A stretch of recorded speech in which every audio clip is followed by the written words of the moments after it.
and I told this to Lisa, when Ginny finally said to me, she sat me down around her round table.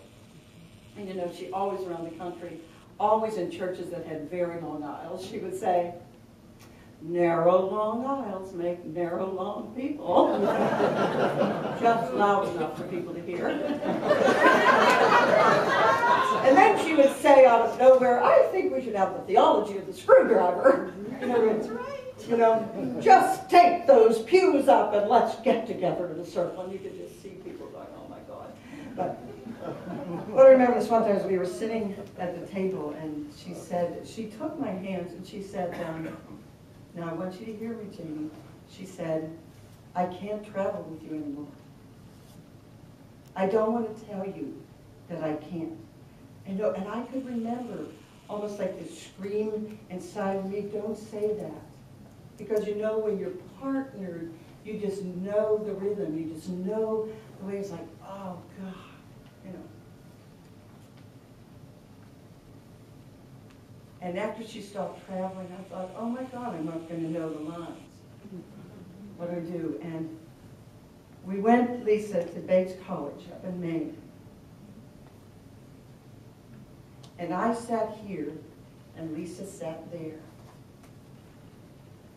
And Lisa and I began a rhythm. And I thought, oh my God, I know what Ginny Davidson was saying. But what an incredible thing to move from Ginny and then swing into Lisa and to get that framework back and forth. It was just extraordinary. But now I'll tell you a fun story. Always in Atlanta, in those gay bars. Chris Glasser had said to us, come after this service, we're going to go to a bar. So we were late, and this is okay, Ginny and I are sneaking into this bar. And all of a sudden comes a light down upon us. Good evening, Virginia Davidson. And she looks at me like this and goes, what have you done? So, we go and we sit down, and up on the stage comes Bubba Delicious and Coretta Scott Queen. And they are taken by Ginny Davidson. And they come to our table, and pretty soon they're taking her up on stage. You can just see her looking at me like, and she goes up on the stage with these two wonderful drag queens. And they say to her, so how does it feel to be a lesbian, an older lesbian? And she says, well, I'm not one, but thanks so much. And she had that, you know, the hearing thing she used to wear, you know, buttons and like that. And they were like, everything. And they said, what's that? And she, just as quick, that is my pipeline to God.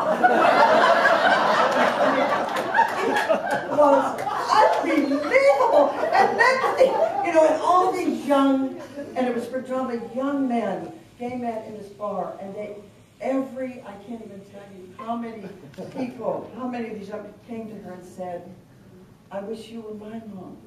You know, I wish you were my grandma. And it was moment after moment of that. That was just so fun. And after a while, she really liked it. Like, what are we doing tonight? And I'll have Suzanne tell about the first massage sometime, but we'll talk about that after.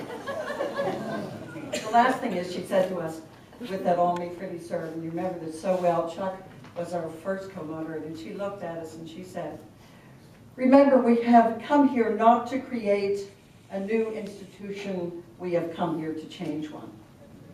And that was a real directive for that all me pretty serve. It was a directive that she gave to us. It was phenomenal. So, those are a few of the stories. This is our time, because you are the community